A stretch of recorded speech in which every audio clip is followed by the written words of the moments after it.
mentioned something that's I think very close to my heart because which is the Fees Must Fall movement. Yes. Because I actually went to it. Mm-hmm. I actually saw how the students were treated if Yeah. you couldn't pay your fees. Yeah. And I knew some of the guys who were actually, forming that movement. How did you feel about that whole movement, and how did you feel about traditional media kind of portraying them as barbaric and kind of saying, well, they need to go back to class? I didn't actually see it that way. I didn't actually see it that way. I thought it was such a beautiful thing. I thought it was such a beautiful moment in South Africa. It was such a beautiful moment of the students finally actually just showing we're grown-ups. We're growing up. We're no longer just the youth. We are finally taking control of a country that eventually is going to be ours, and it's going to be ours to take care of. So when that period happened, and I remember I was so touched by it. I was so involved in it, especially because of the fact that we have so many. Because I studied at the University of Pretoria, and there's lots of international students. Now, looking at South African students have to pay a certain amount, which is already crazy. Yeah, now the international students is like double that. I think it's 90%. It's insane, and I know so many students that came from Congo, people who came from Zim, because they have no choice. They want to get a better education, and the only option is to come to South Africa to do that. And it's like, sure, how am I going to pay for this and still be able to live in this country and pay for my visa? All of that, it's not only people in South Africa students in South Africa who suffered by this. There's people outside of South Africa who also just wanted to be a part of this, who suffered as well. So when this happened, it was imperative for it to happen. And it finally showed that we are being heard. If we literally just stand for something, if we stand together for something will come out of it. And that's exactly what we need to do with these elections. That's exactly what we need to do with our government. We just need to stand together and stop being so scared of change. Because if that was the fact of the fees must fall, there would be people paying, I don't know how much. There'd be so many students who just have decided, I'm not going to study. Let me just go work because I can't afford it. But because of what has happened, now here's an opportunity for them to actually be like, I just may be able to go to school now. That's the mindset that we should have with this government. Just stand together, just voice your opinion, voice what you want, and the government will be forced to listen to you. Because that's what happened with the fees. We forced them to listen because of amazing people who took the initiative to actually be like, no guys, we can't stand for this. So shout out to the kids from Wits, man. Yeah, they brought it. You talked about it, the fact that fees are high. Yes, very much. People can't pay those fees, and our economy is in a bad state. The Terrible. global economy is in a bad state. Yeah. But something that's come up in the South African context, I don't know if you've heard about it, is this Panama? No. The whole thing about these blessers. No, please tell me. You haven't heard about it? No. Well, basically, it's the 2016 version of a sugar daddy. They actually have an account. Okay. They set it up. They're like, guys, times are tough.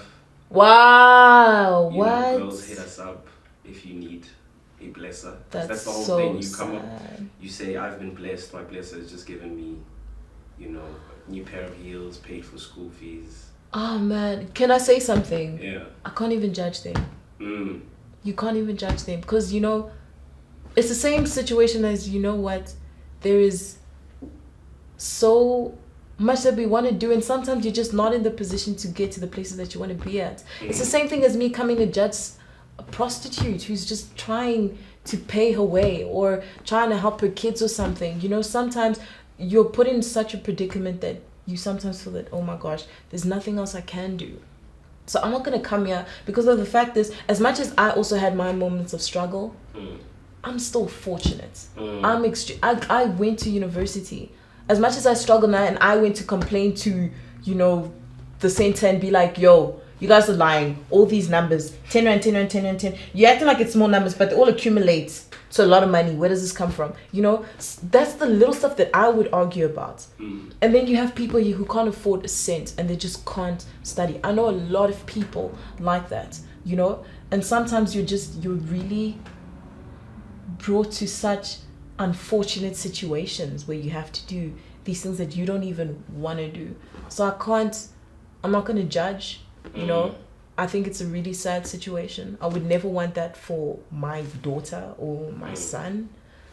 But I don't know. I think it's really sad, and I'm just fortunate at the fact that I didn't even have to consider such a situation.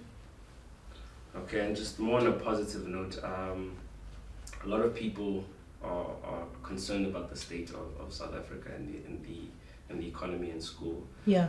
Your fellow artist, aka has looked to do something about it. He did. I did the with, bursary. Yeah. Yes, I did. I congratulated him. So, you know, how do you feel about that? And, you know, what do you have plans to help people? Do you have Of a course, I foundation? think it's so wonderful what he did. I think as artists we can all get involved some way, somehow, and I think the way he decided to do it was brilliant. It was such a smart idea, a bursary every year that someone will get, and especially in a field that he knows about. You know, he wasn't, and you can tell it's not even just something of like, you know, okay, I have money, just give just give whatever. He literally put it in a thing where he studied it, and it was something, and it's in his field. It's music, you know, and that's exactly what I said. That's what I want to get involved in. I want to become a mogul. I want to be somebody who starts building schools in something that I am educated about, you know. And I think especially like things like sound engineering and stuff, it's quite pricey to do that. You need equipment and all of that, you know. And here comes somebody who's like, you know what, this field isn't paid attention to as much as we needed to. I'm gonna help out with that, and I'm definitely gonna start getting involved in that. I'm already looking into such ventures, you know, because it's really, really, really important. If 2016 has showed anything, it has showed that education is key now, guys. And you've seen people like Gigi Lemaine who became top of WITS, you know what I mean, and people like myself as well. I felt education was key. I needed to finish, music or not. I made sure I got a degree. I made sure I graduated so kids can see, you know, guys, there's nothing wrong with studying. As much as we want to get into the music game, we still need to be educated as well. You don't need to pick You between don't the need to pick. And you, at the end of the day, it's still, the music game isn't just paying, going to studio, that's it. You're running a business. Your brand, your name is your business, and you need to know how to run it, and you need to be educated in order to know how to do that. So the fact that he's putting money into that, and that's definitely something that I'm really excited to be a part of as well.